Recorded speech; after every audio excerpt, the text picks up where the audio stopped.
And Kiwanis is also sponsoring a beer tent, beer and wine for fundraising purposes that same day from 1 to 5 out here. So invite all to not only come up here, invite neighbors, friends, pass the word, and if you're willing to come up and support it and help in any way, we'd appreciate that. So tonight, I said I was going to be brief. I think Doug and Joe kind of hit on everything. So I'm going to first have Eddie Eckert come up. As all of you know, Eddie is our economic development coordinator, has been working on various issues and with great diligence here over the last couple months since we last saw him. And then after that, we will ask Ms. Dimitro to come up. Good evening. Been working on a number of things, as the mayor mentioned,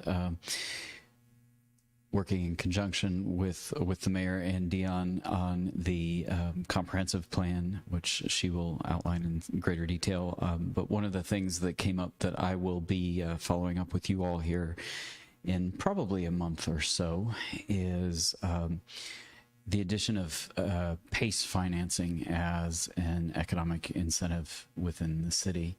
The Cliff's Notes of that is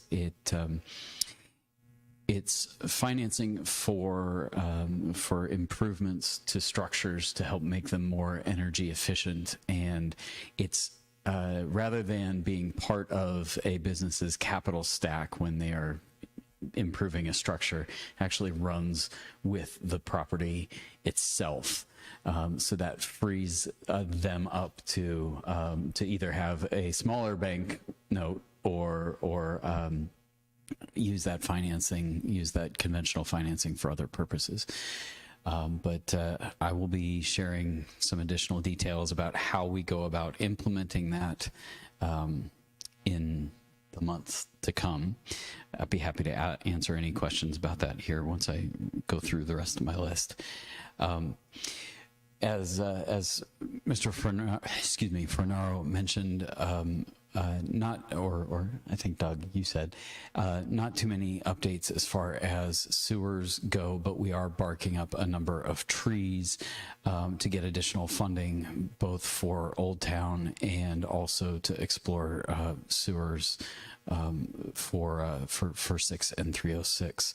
Senator Brown's office has been very helpful in facilitating contacts, but as of right now, we don't have any new developments, but that is something that I'm looking at and trying to find a solution for. We've had ongoing meetings with 2 potential developers who are interested in Kirtland, as I mentioned last time. Nothing new or groundbreaking to share with that. We've had a couple of additional meetings, though. Fielded a couple of inquiries about the zoning process, and Denise, I apologize, I never appropriately thanked you for your quick follow-up. So it's always appreciated whenever I talk to the zoning office. They're always very, very quick to get a definitive answer to me. Met with Team NEO and Jobs Ohio to discuss potential economic packages available, both relating to sewer and infrastructure development, but also to business attraction. One other thing that came up is we want to make sure that the available sites in the city are on Team NEO's and Jobs Ohio's radar, and so I'm coordinating with somebody at Team NEO to make sure all of those are there. From a business development standpoint, Karen Tursik from the Chamber and I talked some months ago about planning a business event. So I'm going to be talking with her about trying to plan something in the coming quarter. Mr. Fornaro also mentioned to me today that there's a grant that came out that may deal with some traffic infrastructure as far as lights and signals go. So I'll be looking into that here in the near future. With that, I'll be happy to take any questions. Are there any questions? Thank you.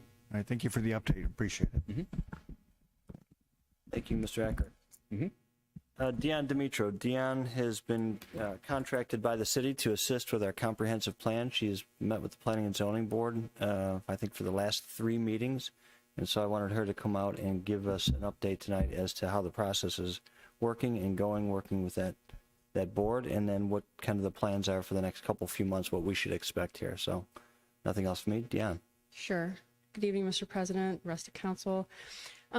As you know, there is a city charter that requires a comprehensive plan, and the state law requires that that's updated every 10 years. So we have been working on that. As Mayor Potter had mentioned, and I apologize, I think I'm about to sneeze. As Mayor Potter had mentioned, we have met for the last 3 times. So what we looked at was the most recent update to your comprehensive plan and looked at that against the strategic plan that was done by the community a couple of years ago. You also, this past year, went through a community feedback survey, and we've taken the comprehensive plan and the strategic plan and initially aligned the goals from both of those to create a crosswalk. So we looked to identify some overlaps, which certainly there were. There were a couple of things that stood out that were in the strategic plan that weren't originally in the comprehensive plan that the Zoning and Planning Commission has identified as wanting to be incorporated this time, that is specific to planning that would help to grow and retain business here in the community. The key areas, or where the Zoning and Planning Commission has decided to sort of focus in on, if you will. There's still going to be a focus on historic Kirtland. If you've looked at the plan and the most updated version, historic Kirtland and the revitalization and making sure that zoning is in such a way to help make sure that you're sort of retaining the feel of Kirtland with encouraging growth and development. That's going to continue to be a theme throughout. As we've met these last 3 meetings, we've asked the Zoning and Planning Commission to identify those things that they want to talk about as accomplishments from the last plan. So we have, I feel like, a fairly robust list to share back with the community with regards to what's been done up to this point. There's still going to be a focus on sustainable development, infrastructure, certainly, as Eddie just talked about, the sewers and the roads, and again, that came out of the strategic plan, are something the community is very interested in hearing what the city wants to do and how they plan to do that. With regards to attracting and retaining businesses, we're pulling objectives and strategies directly from the strategic plan to present back to the committee to see if there's anything additional that they would like to include. There's still going to be a focus on protecting natural resources. This includes continuing to enforce the riparian setbacks and using the existing utility easements. With regards to infrastructure, we have a little bit of flexibility in the proposal that you all received. You are going to have a draft plan in front of you to take a look at in November and have a final draft in December. I know based on the election in November, you might want to allow a little bit of wiggle room depending on how everything turns out to incorporate what you know then that you don't know now. And then with regards to responding to the needs of the community, we're using that feedback from both the strategic plan, the feedback from your community survey that you did this year, and then we're going to give everybody an opportunity to sort of give us a thumbs up, thumbs down on those key areas thematically. Going forward, as the mayor said, we'll be meeting with the Zoning and Planning Commission once again. This time we'll be going over very specific goals and objectives related to the thematic areas that they've approved. And then the next meeting will be to create an implementation plan, which in our early conversations with the mayor was one of the things that the group felt was lacking last time. It's certainly not a requirement in a comprehensive plan to actually sort of spell out the details of how you'd like to have it implemented. But per our discussion, we wanted to identify some benchmarks and a framework for trying to move towards those things. And that is where we're at right now. Thank you. I just want to share, I work with Deanna with other organizations, and we're very lucky to have her. She can plan and organize and forecast, so help people coordinate and come up with not just a plan, but just about anything. So I'm so appreciative that you're here helping us. Well, that's very kind of you, and I appreciate being trusted to do the work. Any other questions? How's the new position going? New position's fantastic. Thank you for asking. On September 29th, so on the 28th, you go to the Senior Center. On the 29th, if you'd like to go to Captain Stadium, United Way will have their campaign kickoff. That starts at 5:30. So thanks for the plug. Thank you so much. Thank you. Thank you, Mr. Mitro. Any questions for me before we move on? All right. It's not. Thanks, everybody. Okay, now we're up to the agenda. Let me see. I don't believe we have any standing committee reports. Of course, we did have a report with the Service Department on capital needs prior to this. Correspondence, I didn't receive any correspondence this week. So we're up to public comments on matters not on the agenda. If there's anyone in the public who'd like to come forward, it looks like we have a waved hand. So again, as always, just make sure you state your name and address for the record. Sharon Viscasil, 8415 North Locust. I just have two quick things. I don't know if anybody else has noticed, but as you're going northbound on 306, right by the bank here, there's a flag, which I understand, we're honoring our servicemen, but it blocks the school zone flashing lights until you get right on top of it. So I didn't know if that was something of any concern of anybody else, but we know it's there now, so we definitely look. The other thing is I wanted to thank council and the administration for listening to the public when it has come to all this road concern, because we had concerns about all of a sudden somebody would show up. Well, now we received flyers saying who's going to be doing the work, when they're going to be doing the work. And they took the time that when we were outside to talk to us and communicate with us. And we had concerns about the road level and going over our driveways, which were ours is cement. And Mr. Fernaro seemed to have taken care of that with the plan that he came up with on the road scraping. So I just wanted to say thank you for listening, and thank you for starting Coffee with Council again. I do like that. Thank you. Thank you very much. Anybody else? All right. Chief, I saw the chief write a note, so I suspect, Chief, you'll take a look at that, that if it is blocking the school zone, and address it. We will. It's the telephone pole in front is really blocking it. That pole is scheduled to be replaced. It's loose. It's been on order since last August.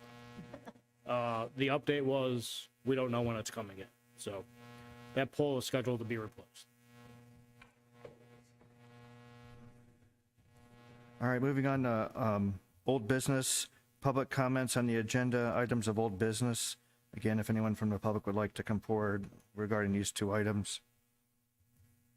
Not seeing anyone move. Ordinance number 22-0-48. This is a third reading. An ordinance amending section 1426.26 of the codified ordinances of the city of Kirtland relating to the abatement of violations.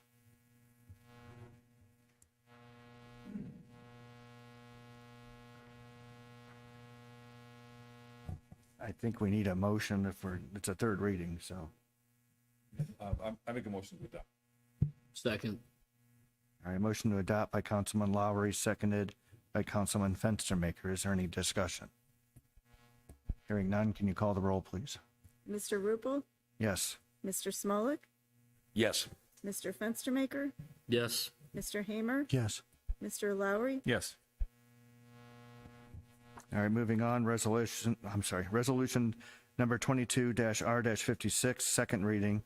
Resolution modifying Resolution 21-R-48 and clarifying the authority granted by the city in its participation in the ODOT Cooperative Purchasing Program, declaring an emergency. Are we waiving the third read? This one, Mr. Fernaro?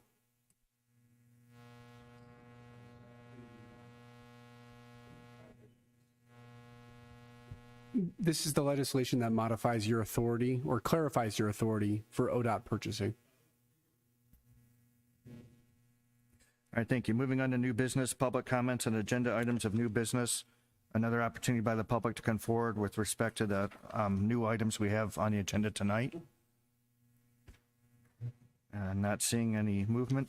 Resolution number 22-R-58, resolution amending resolution number 22-R-10 relating to establishing rules, time, and place of council meetings for the period from December 1st, 2021 through November 30th, 2022, declaring an emergency. And this, if I recall, is at the request of the mayor to change the meeting date in October. Is that something that we can, I assume we can waive the three readings on that. That wouldn't be of significance. So. That is correct. Motion to waive the 3 readings. All right, motion by Councilman Smolik, seconded by Councilman Lowry. Is there any discussion? Hearing none, can you call the roll, please? Mr. Ruble? Yes. Mr. Smolik? Yes. Mr. Fenstermaker? Yes. Mr. Hamer? Yes. Mr. Lowry? Yes. Motion to declare an emergency and adopt. Motion again by Mr. Smolik, seconded again by Mr. Lowry. Any discussion? Hearing none, can you call the roll, please? Mr. Ruble? Yes. Mr. Smolik? Yes. Mr. Fenstermaker? Yes. Mr. Hamer? Yes. Mr. Lowry? Yes. All right, thank you. Moving on, resolution number 22-R-59, a resolution author to perform an emergency. Make a motion to waive the 3 readings. Second. Motion by Councilman Lowry, seconded by Councilman Fenstermaker. Is there any discussion? Hearing none, can you call the roll, please? Mr. Ruble? Yes. Mr. Smolik? Yes. Mr. Fenstermaker? Yes. Mr. Hamer? Yes. Mr. Lowry? Yes.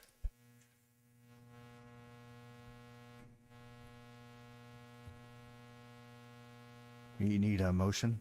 Motion to declare an emergency and adopt, sorry. Second. Motion by Councilman Smolik, seconded by Councilman Lowry. Is there any discussion? Hearing none, can you call the roll, please? Mr. Ruble? Yes. Mr. Smolik? Yes. Mr. Fenstermaker? Yes. Mr. Hamer? Yes. Mr. Lowry? Yes. All right, thank you. Moving on, resolution number 22-R-60, a resolution supporting the city's submission of the grant request for ODNR's Urban Canopy Restoration Program, declaring an emergency. Motion to waive the 3 readings. Motion by Councilman Lowry, Second. seconded by Councilman Smolik. Is there any discussion? Hearing none, can you call the roll, please? Mr. Ruble? Yes. Mr. Smolik? Yes. Mr. Fenstermaker? Yes. Mr. Hamer? Yes. Mr. Lowry? Yes. Make a motion to declare an emergency and adopt. Second. Motion by Councilman Lowry, seconded by Councilman Smolik. Is there any discussion? Hearing none, can you call the roll, please? Mr. Ruble? Yes. Mr. Smolik? Yes. Mr. Fenstermaker? Yes. Mr. Hamer? Yes. Mr. Lowry? Yes. All right, thank you. Moving on to council comments. I just want to thank, I think it was you, Councilman Smolik, who started up the council with coffee again. Correct. And it's nice to have, we had about 15 people there, say about 15 people. Mayor Potter was there, Chief McAllister was there, a couple of the officers were there. I believe it was there Zach, Officer Patrick, and Officer Germano. Yeah, and then Mr. Fernaro was by, and a lot of conversation on roads and for the new item issue 6 coming up. So he had some nice discussions that are very well done. Why did the meeting need that much security? All right. All right, any other council comments? Okay, moving on, continuing concerns, final opportunity if the public, anyone from the public would like to come forward to address anything to council. All right, seeing none. We're down to adjournment. I'm looking for a motion. Motion to adjourn. Motion by Councilman Smolik, I'll say seconded by Councilman Lowry. Second. All in favor?